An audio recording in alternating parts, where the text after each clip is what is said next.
Welcome back to the podcast, everyone. Today I'm with a very special guest. I've actually been a fan of her music for quite some time. Oh. She's performed at Seattle Sound Off. She's worked with tons of my favorite artists as well as some previous podcast guests. I'm excited to learn more about her. It's my pleasure to introduce Talaya. Hey, y'all. What's up? I'm Hell on the yeah. NAST podcast. And I got it right. Talaya. Not Yes. How many people say Talia? Everyone. Okay. I usually get Talayla. That's usually the first. Then it goes Talia, and then whatever else they can come up with. That's not my name. And what's with the period at the end of your name? I couldn't really figure out what else. And it's I would tell people, oh, my name is Talaya, and they'd say, Talaya what? And I'm like, period. There's nothing else.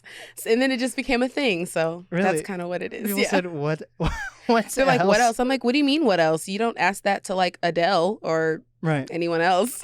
So I'm like, now you know, there's a period, nothing else. Yeah, it's very unique. Add some pizzazz to the. Yeah, some pizzazz.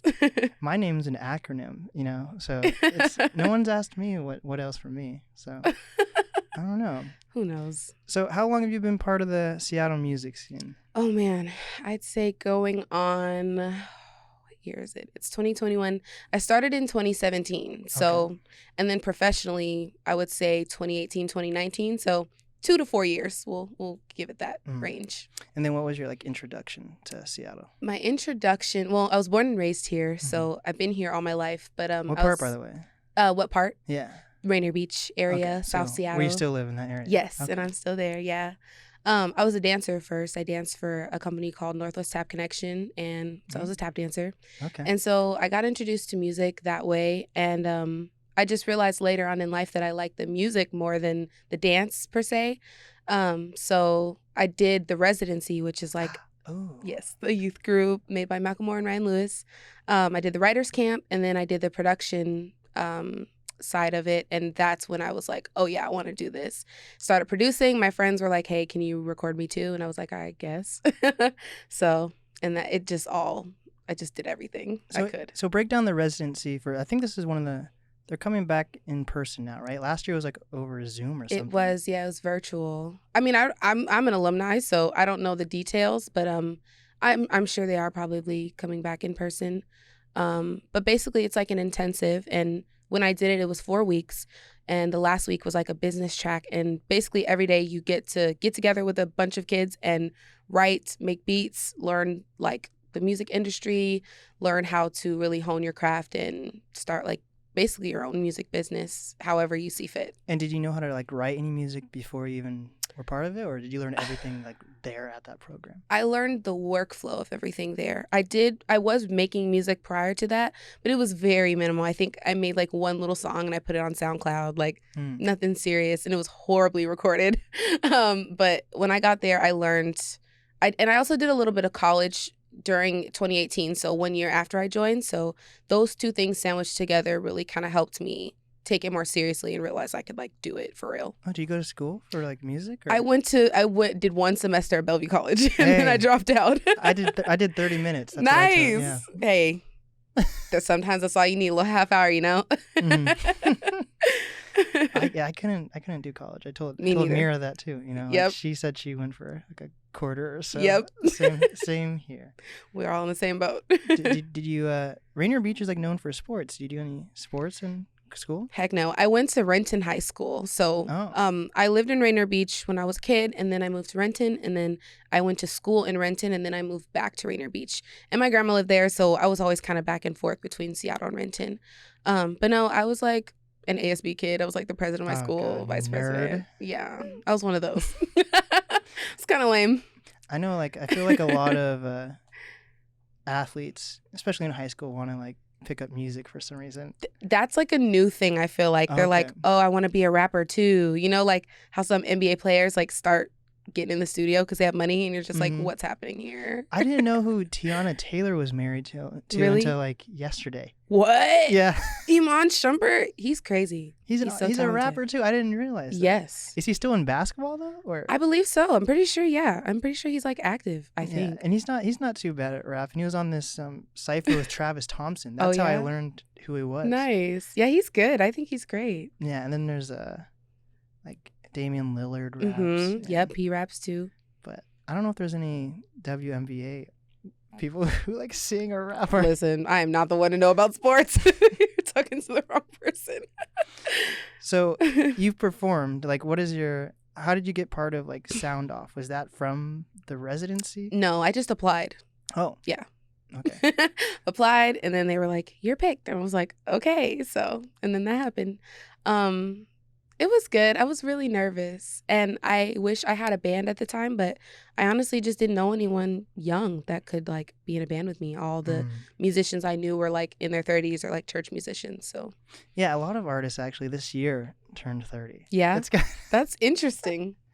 Like I've had like, I don't know, at least 10 artists on. That's in the a lot past. of people. Yeah, a lot of people are turning old. Dang. They're in their prime. I think it's a new decade, a new awakening. Yeah. That's what I've been told, that actually like a lot of artists in the industry, the ones that are successful, when they're starting out, like, you know, when like their first debut album comes out, Yeah. especially lately, they're actually like late 20s, Yeah. early 30s. That's very true. But for some reason, like locally at least, people feel like if you're 30, you're old or whatever. Yeah, so I don't know why there's that disconnect, but also could just be Seattle, you know? I think that's everywhere though, honestly. I think we, especially here in America, like we have this idea that in your youth you should be in your prime. Like 25 is when you should have everything together. But like our brains literally don't stop growing until like 24. So how could you say that? You know, like you're just leaving adolescence. So I was just talking to my grandma. I went out to Aw. dinner with my grandma. That's so sweet. And she was saying that she's probably 70. I don't know. I don't want to date my grandma. But she was saying that when she was growing up in college, that's when you were supposed to meet like your significant other. Yeah, that was like a thing. And that's not a thing anymore. No, it's not. It's some really people not. Some people don't even want to go to college, or so it's like everything is different. So 30's not 30 must probably like 40 years ago was probably older than it is now. Yeah. Oh yeah. Because also we were expected to like get a job at 18 and then just work for the rest of your life. So if you're working every single day, a 9 to 5, especially something you don't want to do, by the time you get to 40, of course you're gonna feel old, you know. Yeah. But if you're doing what you want to do, you're thinking in the mindset of like, wow, I have so much time to do even more than I've already done. So what I'm kind of confused about is like, you know how kids like always people are complaining about like how the internet's making kids like mature too fast. Like they're watching everything and consuming everything. But then when you think about it, probably like my great grandma, she had her first kid when she was like 12. You know what I mean? So I feel like it's giving double standard. Wouldn't you feel more? Wouldn't those people be seen more mature than people now who are like kids who are kind of just following the internet? Or... You would think, but I also feel like, well, I feel like both of those things are not good. I don't think anyone should have a child at 16 or super young, you know, when they're not ready. Before they're an adult, I don't think they should have kids. But also, I don't think we're made to like consume this much information all at once. Like, if you think about it, back then, your only source of news was the television or the newspaper. So you had 2 places and maybe 8 channels that you could get different bits of information. Now we have access to everything at once, all the time. On like we have. It's just crazy. And I feel like that's not good either. We're acting like we're age historians, but we probably definitely are not. No, we're not.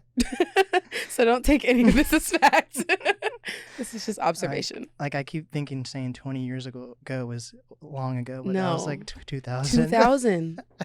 So that's not that old. That's long not ago at all. A long time. So tell me about how you started working at a recording studio. Like that's really cool to like. I'm trying to find artists who have been able to like do their craft and work something that like pushes their craft forward. So right now I'm in a position where like I'm doing podcasts and producing podcasts, but then I find myself with like all this spare time and I reach out to my artists. For real? Yeah. That's a good thing. That's a good problem to have. But I'll like reach out to my artist friends and stuff. And like I said, a lot of people are like 30. Yeah. They'll be like, what are you talking about? I have to like watch my kid, or I have a 9 to 5 job. Right. So I'm like, where are the people that are like, nobody does it. Yeah, but totally. Like, where are these people that are like me who are able to fund their craft through doing other things that are like music related, or if they're not in music, whatever other. Totally. Well, I guess to answer your question, I would say do everything. Like literally everything that it falls underneath the bubble of whatever you're doing. So if you're doing music, if you're a singer, do everything. Just learn everything. And I think you will find your niche, and you'll find different avenues within your niche that you can monetize in order to fund what you really want to do. So I've always kind of put my artistry on the back burner in my mind, because I'm thinking, okay, I need to eat. How am I going to do that? Yeah. I know how to record. And I mean, okay, let me back up. So when I started at a studio, first I was in my mom's basement. I was just like on Instagram. And I've always just since the beginning used my Instagram kind of as a business page, like a way to network, a way to meet people, know who's who, keep up with my friends. And I recently had gotten on Twitter at that time, and I just put out a feeler of like, hey, does anyone need engineering assistance? And this guy, who his name is Lewis, love him. Shout out to Lewis. Shout out Lewis. Shout out to the Truth Studios. He was like, come to this jam session. And I was like, I don't know who you are. That has nothing to do with my post, but okay. So I came to the jam session, and it was at Meade Street, which is in Columbia City. Had no idea it was there. I'd driven past it all my life, and it's fairly new. It's only about 4 years old now.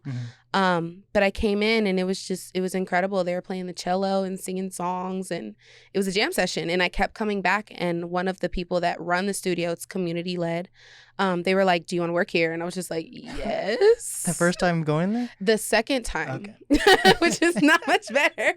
But if it helps, they had at that time, and this is also a podcast. The jam session is called Broke Speakers. Okay. So you can listen to it. It's completely improvised, unrehearsed, and we make like entire songs for like 6 hours. Oh, you're on the podcast? Yeah. Okay. Yeah. Every week we all go, and it's like a group of artists, and we go and we jam and we make music. Oh, so it's a collective. Yes. Okay. Basically, yeah. It's a collective. And the podcast is squashed down into like a listenable format, and then songs are chosen and put on, and so you can listen to it. Anyway, so yes, I went to the podcast, and at the time they were doing interviews at the end of the jam session. And so they were like, hey, T, do you want to be interviewed? And I was like, yeah, this is so much to take in, but okay. Yeah. And so then after that, once they were like, oh, okay, you use Ableton, you're an engineer. Okay, do you want to work here? And then I was like, heck yeah. So. But did you even know you were an engineer at that point? Yes, I did. Okay. That's when I was recording in my mom's basement. And at that time I had been doing it for maybe 5 months. I had like 2 or 3 clients. So I was kind of feeling my way, still figuring it out. I was actually doing a lot of performances during that time. I'd quit my job that summer. What job was that? Taco Time Northwest. Shout out Taco Time. Not shout out Taco Time. I can't stand them. I've never had Taco Time. Good. Don't eat it. It is super gentrified American Mexican, not even Mexican. I'm not even going to call it Mexican food. I don't know what it is. I bet you, if you were still working there, you'd be probably one of those like TikTok people who are like, this is what actually happens. This is how you make the beef. I'm telling y'all everything. It's dead cats or something crazy. Fortunately, most of their food is real. Almost pretty much all of it. It's more real than Taco Bell, but it's so expensive. It's ridiculous. And it's not even like real. It's like the McDonald's of Mexican food, in my opinion. I like Taco Del Mar. That's the fastest I'll get with Mexican food. I feel like they're affiliated, but I don't know. I don't know. Have you had Taco Del Mar? Maybe once. You know, it has like the fish mascot with the sunglasses. Oh man, I've seen them. I don't think I've ever been in one. Their burritos are to die for. Really? It's like Jimmy John's of burrito making. Jimmy John's. But yeah, I worked there for like 2 years. I was a shift leader. They were shipping me around. I was like, oh no, we're not doing this. I was coming up with songs on my break. I was like, I'm not supposed to be here. And even during that time, I was performing and I saved up a little bit. But when I quit, I just felt like it was time, and I was like, I'm just going to trust God and see what happens this fall. And performing is what got me through it. And I was still living with my parents, so that helped definitely too. But I switched and I started working at Meade Street, was very confused for like 3 months. I literally didn't know what I was doing. I was kind of like just trying to figure things out. I couldn't even like make beats or anything because I was so overwhelmed and kind of frustrated with my lack of musical knowledge. So they hired you as a producer, or what did they? No, they just gave me access to the studio. They were just like, come in whenever. Okay. And then we kind of found our schedule. So they'd be like, okay, Thursday, 10 to 5 is your time. So that's kind of how it was. Mm-hmm. And then I started meeting people there. And Noah, shout out to Noah Coinflip, that's my guy. He sent me some beats. And those were the first beats I got from like a producer I knew. And they were just incredible. It was like real instruments. And that's what I've been looking for so long. And then I started working on my album. And then it all kind of just kept going from there. And you've released 2 albums so far, correct? Yes, 1 EP and 1 LP, if you will. And what are can you break down the differences between those real quick? Yeah, an EP is extended play. So basically 4 to 7 songs is considered an EP. And a LP, I think it's long play. I don't even know the acronym, but I know that the only difference, it's not necessarily an album because it's basically like an official mixtape. Kind of is what it is. Sponsored by Gangster Grills. Right? It's like, yeah, it's kind of like, it's not as serious as an album, like, because an album usually means that there's like concepts and there's music videos and there's a lot of like press and things behind it. But an LP is really just like a collection of songs that it's just what it is. So are you waiting to drop a debut album then? I mean, like I said, my artistry's always kind of been on the back burner, so I'm just kind of going with the flow. Honestly, I'm definitely creating new music, and I want to continue that creative spirit I feel like I had with my recent project, Existential Soul, and just keep creating, see what happens. So you're a full-time. What would you'd say you're an engineer? Yes. Or yeah. So I record people. Yeah. I record singers, rappers. I mix and master, and yeah, I make the music. We get it from their brains out into what you hear. But do you produce the songs then, or what's the difference between like an engineer and a producer then? So a producer, there's the problem is the title producer is in multiple industries, and it means a lot of different things. So you can be a music producer, which can mean coming up with musical concepts. It can also kind of be the same as like a composer. Those are very similar. Mm-hmm. But a beat maker is also synonymous with producer. So that's why it's kind of confusing. But I would say I'm a full-time engineer. So my job is to record people. So you're mainly at, you said, what is it, Meat Street and Ruby Room recordings. So both pretty much the same amount of time. And really, Ruby a little more. And how'd you get connected with the Ruby Room? So I knew Elon. Elon was one of my first studio sessions. When I was in college, I had a final. And I had this song that I was working on, and I did make the beat for it. It's on my first project, The Beginning. And my final was to mix and master a song, or not master, but just to mix it. And so I needed stems, and I didn't want to record it at my house. So I hit up Elon and was like, yo, can we record this? And we did. And I was like, okay, send me the stems, because then I'm going to mix them for my final. And yeah, so that's how we had that relationship for a while. And then in the residency in 2019, my last year. Oh, he teaches there or something? Yes, he taught that year, and I was an intern. So basically I worked with him and the other students, and we made beats together like all day. It was really cool. Shit. So yeah. Do engineers like have a roster of who they like work with? Like, who's your favorite artist that you've worked with? That's such a hard question. Why would you ask me that? I have so many. And tell me the ones you hate. Let's cancel these No, I could never. They know who they are. They know the ones I love. They know I love them. I talk about them all the time. My favorite off the top, I would say, he's not here right now, but Markel Music. He's incredible. He's in LA currently.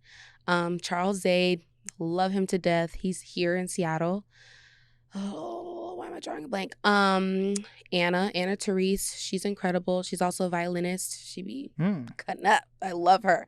I've been like shipping her around to all my sessions and my other clients. Like, hey, you need violin? Cough, cough, call Anna. So she's incredible. There's so many. That's crazy. I've never heard of. Those are 3 people I've never heard of. I can give you a whole list. You'll have some homework if you want it. Are there specific artists you're working with or looking at that you see like an upward trajectory with, that you like, that are about to pop or something? Honestly, it's hard to say that because of the landscape of music, especially here in Seattle. I feel like we really lack infrastructure, especially for R&B specific artists or singers. And like I said, the infrastructure is just really not there to support them. So I'm not sure that like popping is necessarily the right terminology, but I definitely see super potential in pretty much everyone I work with, but especially like Charles Zaid. I think there's something about him that I'm like, that's gonna work. So do you work with like mostly R&B artists then? Mostly, yeah. I work with rappers as well, but yeah, mostly singers. I'm also a vocal producer, and so basically I tell people what to sing while we're recording. So like they come in with their lead and their track, and they're like, okay, this is my song. And then once we get to the end of it, they're like, what's next? And I'm like, let's put some background vocals. Let's give it some more sauce, give it some more seasoning. So that's when I come in. I'm like, okay, sing this note. We're going to do it in this rhythm. Try this. And then we go back and forth. We bounce off of each other basically until the song is done. So that's why I like working with singers, because then we can do harmonies and fun stuff like that. And are you like you're self-taught for all this stuff? Mm-hmm. So like, do you know how to like look at music? What is it? The vocal key range and all that? Like, do you look at it like that way? What do you mean? Like, how do I determine? Like, I'm singing in C minor or whatever. Like, can you break music down like that? Or I'm not musically trained to read music, but I know my scales, like on the piano, that kind of stuff. But like when you're singing, like how someone will be like, sing in this minor or key for me for the song. Can you tell your clients how to do that? Essentially, it's not that precise because I'm trained by my ear. So what I hear, I can hear what belongs there. And if I have a piano in front of me, I can find the scale and I can say, oh, this is in C minor. And then I'll be like, okay, these are the notes in the scale. You can't sing anything other than these notes in the scale. And that's how I kind of tell them what to sing and guide them in the song. So your ears are like how you make your money then? Yes, literally. Do you have to be like cautious about listening to music loud and all that? Yes. If you see me out, I most likely have earplugs on. Really? Yeah. That's been a recent thing. Are they like neon, like those weird neon? No, they're not like super crazy. I actually need to get some more though. They have some that look cool though. They look like earrings. I'm about to get those. Oh, because I know my friend Alex, like I like listening to my music in the car really loud. It'll be like halfway loud and it'll be like, this is too loud. Yeah, can you turn that shit down? Honestly, I mean, I still do listen loud. I just, especially at like concerts, if I'm like outside on the street, I either try to have like my AirPods in or something to protect my ears, because it only takes one loud instance and you can lose your hearing and you can't get it when back. You say AirPods are worse for your ears, it's like it's directly in your ear. That's true. I mean, like not playing music. So like literally just to block it. I do use them for music though. I just bought AirPods to block out noise. Be so Pretend bougie. like I'm busy. Right. What happened to? I guess AirPods replaced the Bluetooth guys. Oh gosh, what you doing, Chuck? You'd always think they're talking to you, but they on their Bluetooth. No, I be seeing them. The old heads, they still got Bluetooth. They do. Or the they're faithful. Those people who have the phone case thing on the side of their belt loop. Oh man, the holster for your phone. I feel like that is definitely like an over 40 thing. Yeah, hey, I do Maybe that. over 50. I'm just kidding. You do it? No. Do you? No. I was gonna say, well, you're an exception. So have you performed since the pandemic? Heck yeah. Really? Yes. I'm doing a crap ton of shows. Oh yeah, well you just performed. What am I talking about? Yes. You performed with Rel. Yes, I did. Yeah. With Rel, at Barboza. That's dope. It was really dope. It was wonderful. How you feeling about COVID? I feel good about it. I'm vaxxed. I'm ready for the booster. Shoot me up. Really? Light me up. I'm ready. It is a little nerve-wracking at venues because like the whole point is for people to scream back at you, and with the airborne virus, it's not the most reassuring. And also with people having masks on, it makes crowd participation a little wonky. But it's been really fun though. Honestly, like all the shows we've done have been pretty successful. Rel and I, the first show we did together was at Clockout. We almost sold it out. We were like a few tickets from selling out. And it was like a 280 person cap. So that was like, whoa, okay, we can kind of do this. We should keep doing this. And then the COVID restrictions literally hit right after that. So since then it's been tricky, but it's been good. Honestly, I can't complain. Yeah, I didn't even know people had to have masks on during even if they're vaccinated. Yeah. In a venue. Yep. If you're in the audience, unless you're like drinking something. Oh, but honestly, people, you know how it is. People just take them off. Like there's not a security guard like at prom, when people were twerking on each other, they come with the flashlight. It's not like that. Like people aren't like, put your mask on. Like it's very lax. So during COVID, has it affected like who wants to come to your studio to record though? A little bit. I mean, thankfully, thank God, it really wasn't too bad. I've only had like one person say like, oh, I was in contact with someone who was infected. Make sure you guys all get tested, and we all got tested and everyone was negative. So and then I had like one session that was canceled because same thing, they were exposed. But other than that, thankfully, we have had no infections. No one has gotten sick. No one in our circles have passed away. So I'm just so thankful for that because not everyone is that fortunate. Kind of conspiracies though. Like, do you think we're over the hump, or do you think this is still a long way to go? No, we got a long way to go. Because I think, well, the thing is, it's like the virus works by feeding on bodies. It needs a host, right? So if the virus dies in a body that's vaccinated or it struggles to survive, that's cool. But if there's a bunch of bodies that are unvaccinated, it's just going to keep hosting and feeding on those bodies that are not protected. So also, that leaves room for mutant strains to get stronger and then affect people who are vaccinated. So that's why we got like a B, C, D. What are we on? Lambda? Yeah, Lambda. Yeah, and it's probably further than that. You know, like there's so many new strains. But I do feel though, especially here in Seattle, I think we are on somewhat of an upward trend. It seems like the numbers have been going down a bit. Yeah. So I feel good about it. Like I'm really hopeful that we'll just keep going towards people being protected and being safe. It's sticky though. Do you have any goals for like the R&B scene here in Seattle? Like, I feel like hip hop and maybe bands are the majority of the scene here in Seattle. That's very true. My hope is that the culture changes, and I just want to raise the standard, raise the bar. I don't want to sound cocky when I say that, but a lot of times when I've gone to shows, people are like singing over their tracks, like over their entirely produced, mastered tracks. And I'm like, what's happening here? You know, like we're here to watch you sing live. So I really hope that people bring back, or there's a rise of artists who get on stage with a full band and just sing a whole set. Like, so you have a full band now?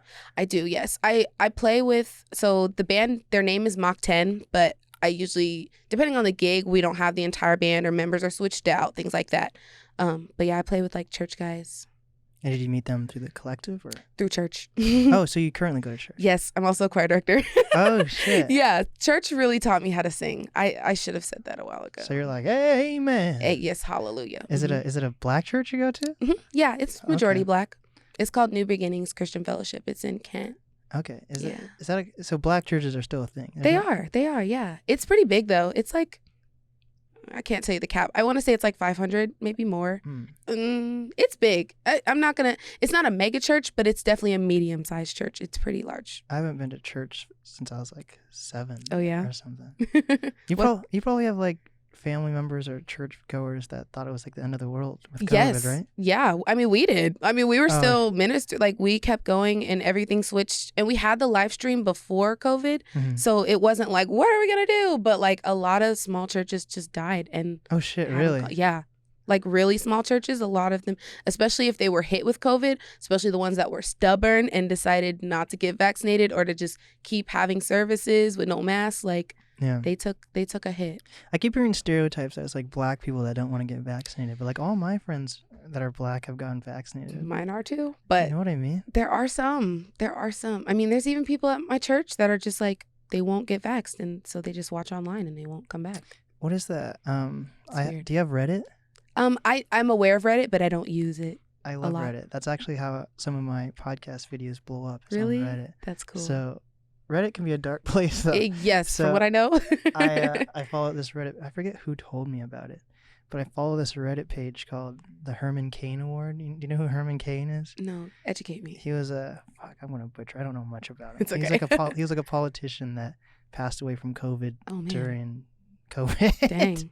You know, it was a huge thing. Really? But I think I forget. I think it was when Trump was in office. It was a huge thing. I'm completely butchering it. So, but was basically, he like an anti-vaxxer or something? I'm pretty sure he was. Okay. But don't quote me on that. It was a huge thing. Really? I'm just not a political guy. But anyways, this Reddit thread's called the Herman Cain Award. Oh gosh. So it literally like people post every single day about like people who are anti-vaxxed who end up getting COVID and shit. And I'm like, holy. It's a crazy thread to follow. But man, it'll be like George was an anti-vaxxer on whatever October 1st. He posted fuck vaccinations, and then on October 31st or whatever, that's Halloween. It wasn't this recent, okay? Yeah, it's an example. But he's like, George is in the hospital praying, begging for the vaccine. Yeah, you know what I mean? Just Yep. shit like that. Yep. But those are crazy. I see stuff like that on like Facebook sometimes. I'm not on Facebook too much, but when I go, you mean Meta now? Meta. I don't even want to talk about it. I'm upset. I only use Facebook for Facebook Marketplace. Really? Yeah. I use it to like keep in touch with my family. Oh. That's like because they don't have Instagram, like the older ones, or like just to update people who may not be on the other platforms. But I do not scroll. I'm looking for a chair on Facebook Marketplace right now. Oh yeah, what kind of chair? I found this chair right here. Oh, I can't that's see cute. it for free outside Come the on, studio. free? You know, like Wow. so. I'm like, if I can find that, it's a leather chair. It's a nice chair. That's a nice chair. So if I can find that chair for free, what could you find for like $20? yeah. So I've been looking for like 3 months because I'm very picky. Wow. Because I want a cool. I want to. It's not gonna. No one's gonna really see the chair. It's just like for my desk at home. You need to know. Yeah, and I don't want. I don't want to go all out and get like a gaming chair. Yeah, but those are I really want extreme. a nice chair. Do you try like OfferUp? I have, Yeah. but I don't know. I'm very picky on random things. But then when I find a deal, I find a deal. Do you know who Top is? He works with like You know Nobi? Yes, I know Nobi. He's Nobi's stepbrother. I just learned that what? today. That's Yeah. crazy. I think I do know who you're talking about. I just had him on the podcast, and I was telling him Nice. I got these pants.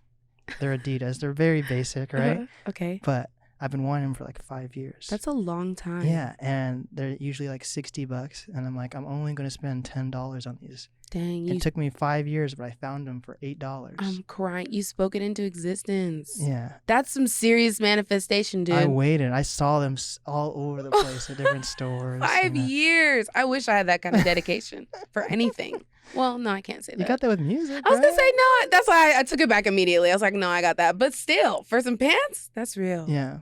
So how do you feel about you as a black woman Yeah. in the music scene? Not even just Seattle, just like the In music general? world.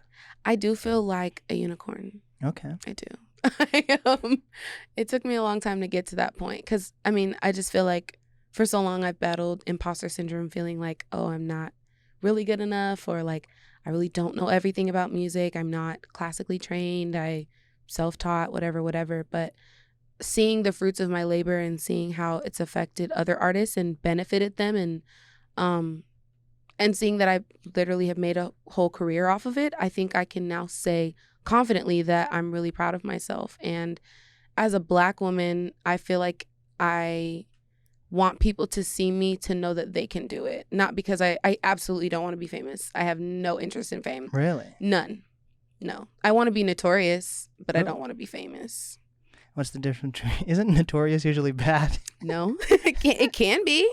Or it could be good. I mean, you know, like people are like, oh, she's notorious for that. And sometimes it's a good thing. Like, oh, yeah, she's notorious to create crazy background vocals. Like, that's what I want, how I want people to speak about me, but also in a way of like, yes, you should call her because she can help you do XYZ, or she knows someone who, that kind of thing. Like, I don't know.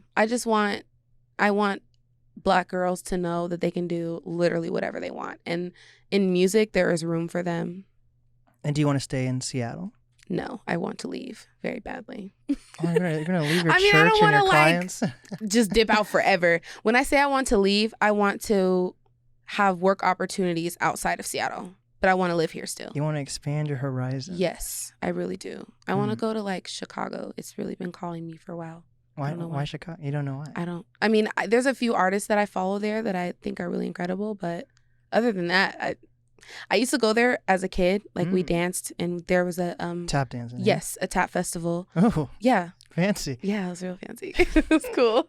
It was called the Chicago Human Rhythm Project. Yes, and so we would go every summer, and we did that for like 5 years. And so I always loved the city. I had a great experience, but now I want to go for music. So yeah, I actually love Chicago. I haven't been to Chicago, but a few of my guests are from Chicago. Yeah, like Boathouse. He's like a dope producer from Nice. Chicago. Noah Sims. There's a lot of like, if you ever need any connections to Chicago, help me out.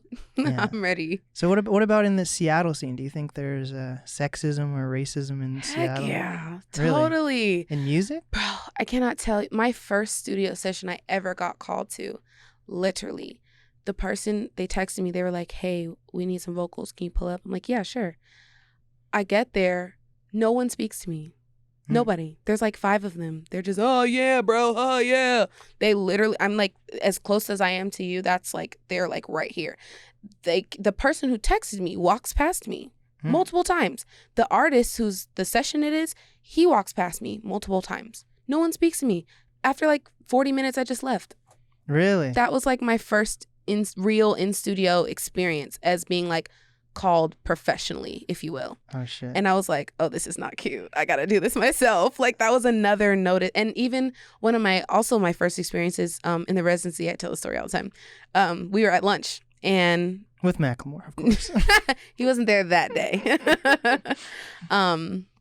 We were at lunch and there was like maybe, I'm trying to remember the number, maybe 7 or 8 women in the whole program. And this is like out of like 40 people, maybe 50.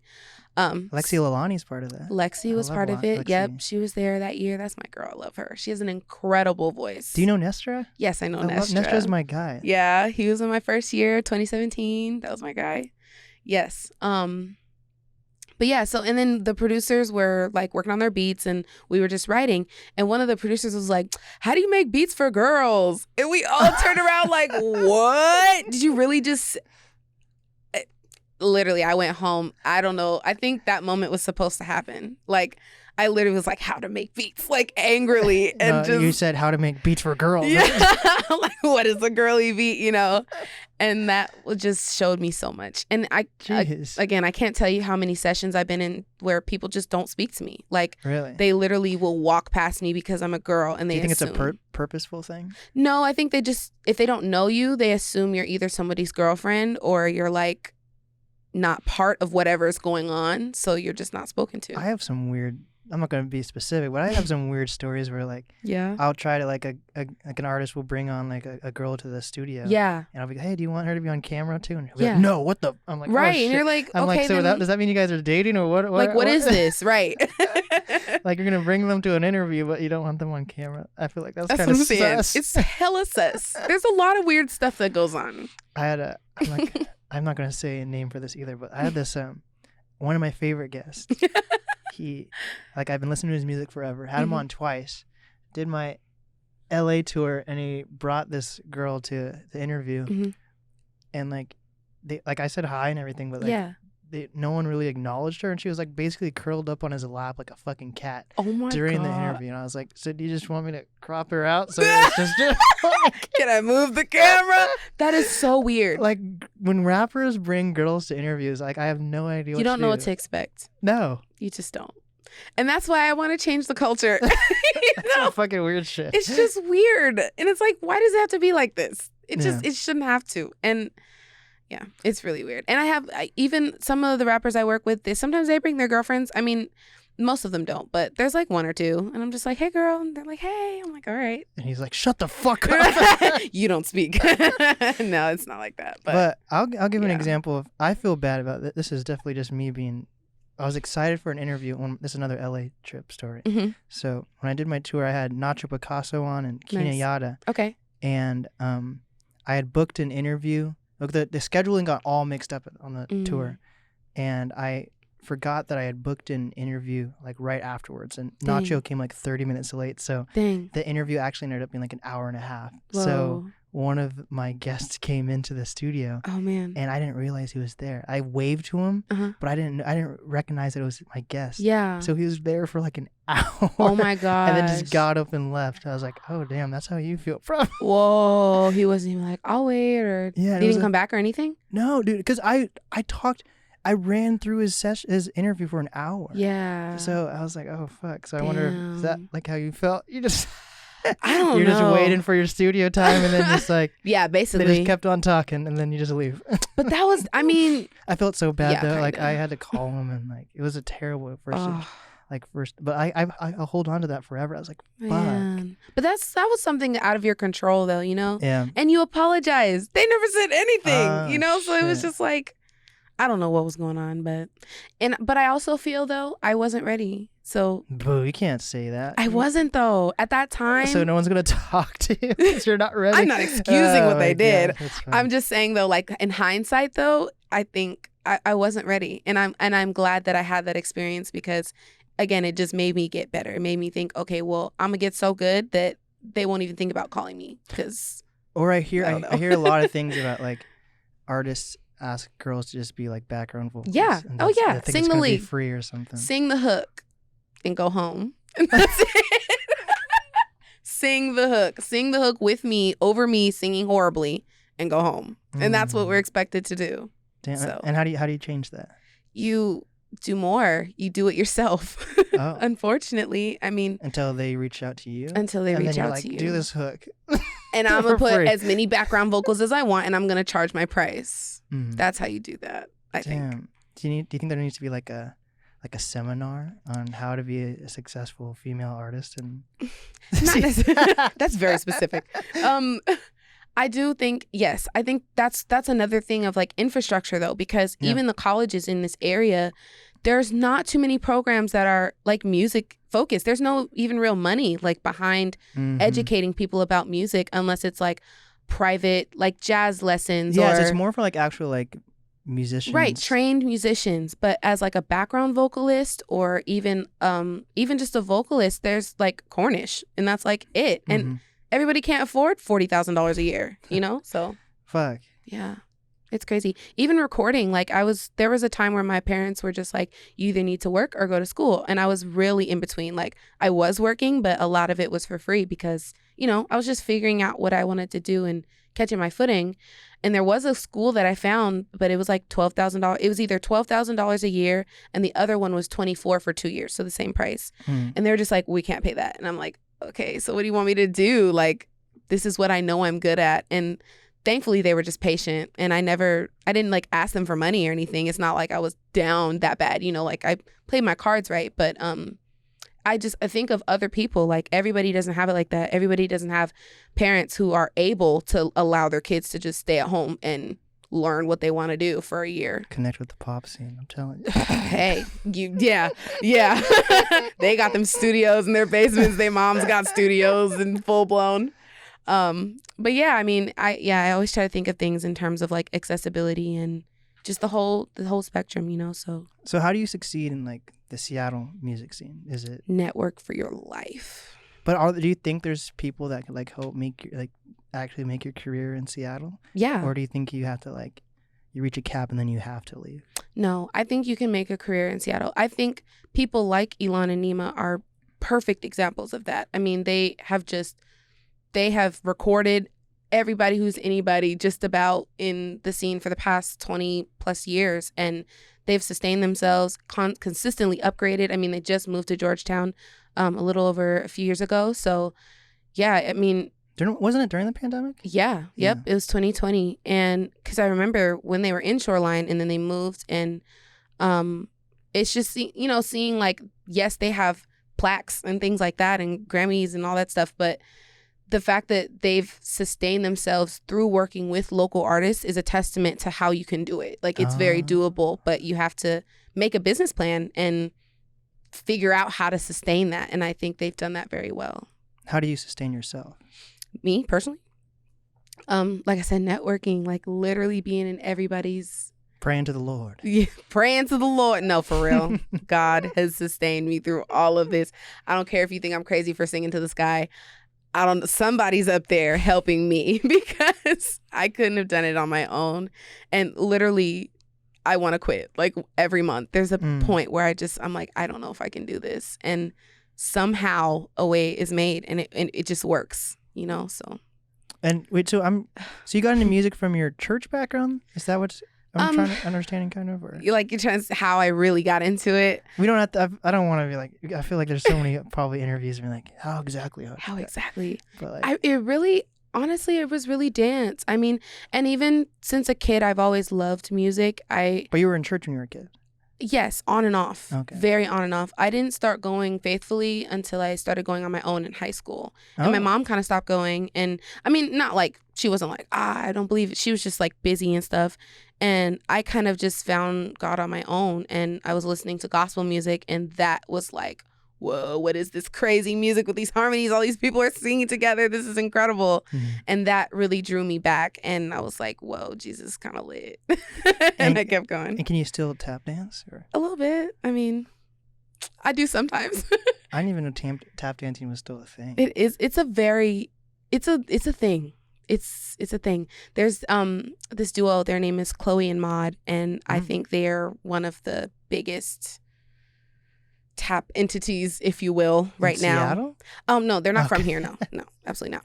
But they Pamela. Is it competitive, tap dancing? It's very competitive because it's such a niche sport, if you will. But there is one of the dancers in their group called Syncopated Ladies. Her name is Pamela Yasutake.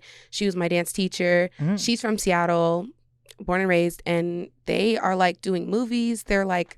They've opened for Beyonce. Like, they've done a lot of really big things. So opening as a tap dancer for Beyonce? Yes. I mean, I don't know if they were like the full opener, but they cool. They danced at her show. I saw the footage and everything. Hell yeah. So yeah, they're really big and they're super incredible. They're like Olympians of tap. Damn. Yeah, it's cool. So what's next for you? I know you recently dropped a project. Was that 2020 or 2021? That was this past August, so 2021. So are you still just trying to promote your project? Yeah. What's up for you?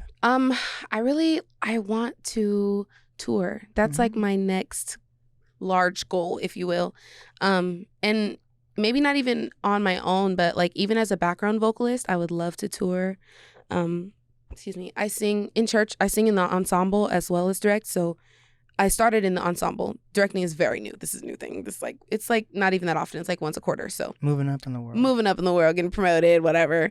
But singing in the ensemble is something I just love so much. And it literally forced me to mature musically, because having to learn 5 songs that you've potentially never heard in 2 weeks, enough to perform it live twice and not mess up, is crazy. And you have to know all the words. You have to know when to come in. You have to know the structure of the song. You have to know if the director just says, oh, I feel the spirit, let's invert up. You take the next part above you. You have to just know and catch it. And so that really like made me fall in love again with singing live again.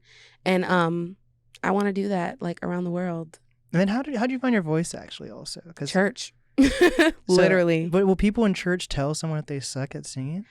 Not so much, no. But I would definitely say that the way that we do it, there's not really a way that anyone could really suck and like really get there, if that makes sense. I don't know. I mean, well, I did have to audition initially, but it didn't really count in the end. I mean, and like we all know each other. So like the director, her name is Janae. She's also a phenomenal singer. She does a lot of like, she sings like 13 Coins, restaurants, things like that, like longer gigs. She knew me, obviously. I was like her choir baby, and she was like, we need ensemble members. Do you want to join? I'm like, heck yeah, I want to be there. So, yeah. So when you perform, is it at like a Numos Barboza type thing, or do you ever perform at like restaurants? Or not so much. It usually has been almost all venues up until now. Because I think it's interesting that bands perform at restaurants, but yes, like R&B, hip hop, pop don't do that. Exactly. Like that's what I'm trying to kind of break through, is like I think those things need to mesh. Like I feel like it feels like there's 2 separate scenes in R&B. There's like you said, the Barboza, the Numos, the people who kind of have a DJ and they sing to their tracks, and that's kind of it, you know, and maybe they'll have like some live percussion, maybe a little guitar, you know, but nothing crazy. And then there's like the corporate gigs who are like full entire bands playing weddings, things like that, you know. Like I feel like artists should be playing weddings. Like that should be a thing. Yeah, back to my grandma actually. She was telling me that she lives in like a retirement community, and she always brags to me about these bands she goes to see. Aww. But these bands have like 0 following, but they're making a fuck ton of money in and retirement they're cracking homes. Like she went to the other day, she was like, I went to the Central District to see this band that I've been following. Look them up. They have like no following whatsoever. Yeah. But she's like, I went to this retirement home. They were charging $45 a ticket at a retirement home. I was like, holy shit, these guys are making $45 a ticket. Yo, at they a probably retirement made like home. a rack. They probably made like a rack each. And it was fucking cover music and shit. I'm like, holy fuck. Bro, these cover bands, this is what I'm saying. This is literally my point. Like, I went to Vegas with my mom. We went to this club. It was called the Blue Martini. It was super cute. It was like a bunch of older Black people. They were playing like all old music. And this cover band, same thing. They had I looked up their band. I'm like, oh, I want to follow them. They had like 20 followers. But the whole place was packed out and they were going crazy. They Yeah. had like, one of their drummers had like 500,000 followers, like just randomly, you know? But the other members were just so like, it's just crazy. It blows my mind. Like how do we fix that? Like, I think it just proves that social media is fake. it is. It just reinforces that point. Like these like the restaurant bands. Mhm. Like when I think of martial law bands, Yeah. like mhm. they'll perform like outside of a restaurant. Yeah. I'm like, oh shit, that's I cool. do But think that's a little weird. I mean, that's just they me got the jelly personally. bean, so that's kind Yeah. of it's interesting, right? But like I'm Yeah. saying, like the bands that you think of that are like part of the scene, Yeah. they'll like sometimes they get to go and like of course there's lots of the band scene there inside restaurants, but Right. like you'll see like someone like martial law, but then you'll see like a band with like no following Yeah. whatsoever that's actually playing like And making wineries, Yep. restaurants, coffee Yep. shops, all this. I'm like, what Yep. the fuck? It's all who you know. And that goes back to the fact that we have no infrastructure here, because it's like there are, like talent agencies and booking agencies in places like LA and Atlanta. Like there's literal companies who do this. What we're dreaming about, what we're trying to figure out how to connect these things, those are full organizations in other places. But here, it's not a thing. You just have to know somebody. But know why somebody. is that, do you think? Because I think that, again, like, well, gentrification definitely, I think, has a lot to do with it, because all the people of color are still being just pushed out of Seattle. And so, But there's white artists. Like, look at Mac. that's true. There's a lot of white artists. But I also think that, like, especially specifically talking about R&B and hip hop, if everyone's spread out, how will we even know about each other? How will we even connect enough to even... So we look like a monolith. Yeah. Yes. Yes. And then also, I mean, white people put money behind what they like. They like Macklemore. So that's where the money's going, So I don't know. Maybe we need a white savior. No, God. No, we don't. We don't. Absolutely not. I don't know. No.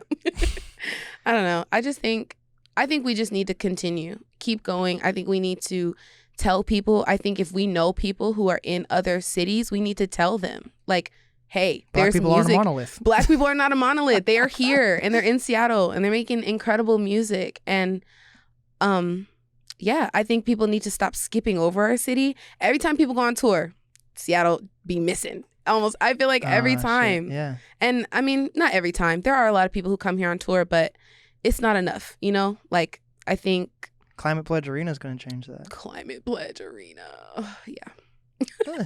I don't know. We have a lot to work on, but I think it's exciting. So much. And I'm happy that you were on the podcast. Thank you. I didn't even realize I haven't had many R&B artists on. Yeah. Because a lot of the R&B artists I know are also hip hop artists. Yeah. So. Yeah. But I feel like there is definitely a difference. Like There I feel like is. it does get a lot of R&B music is just thrown in as hip hop R&B. Right. There is a genre that's just R&B. There's crossover. Like I said, if you need a list, I can help you with Please, that. I'd love to. I've been incorporating every genre, from Heck pop, yeah. bands, comedy, hip hop. So Easy, I got you. there we go. So what is some final advice that you have for up and coming artists, creators, influencers? I'd say trust in yourself, trust your talent, get better. Like, dedicate your time to increasing your capacity for learning. Dedicate your time to just getting better. Ask your friends, hey, have I made progress? Like, ask people around you for criticism and take it. And if you don't want to do that, criticize yourself. But also, like, encourage yourself and love yourself through the process, and just be stubborn. Be so stubborn that it hurts. And I think you'll get to where you want to go. Yeah. You gotta be a little crazy to be successful. No, actually, I can vouch for that. You gotta be crazy. There we go. Yep. And what's the easiest way for people to reach you? Anywhere social media, talaya.music, TALAYA, and don't forget the period. There we go. This is the NAST podcast with Talaya, thanks for having me. And we did it. We did it. Hell yeah. Hell yeah.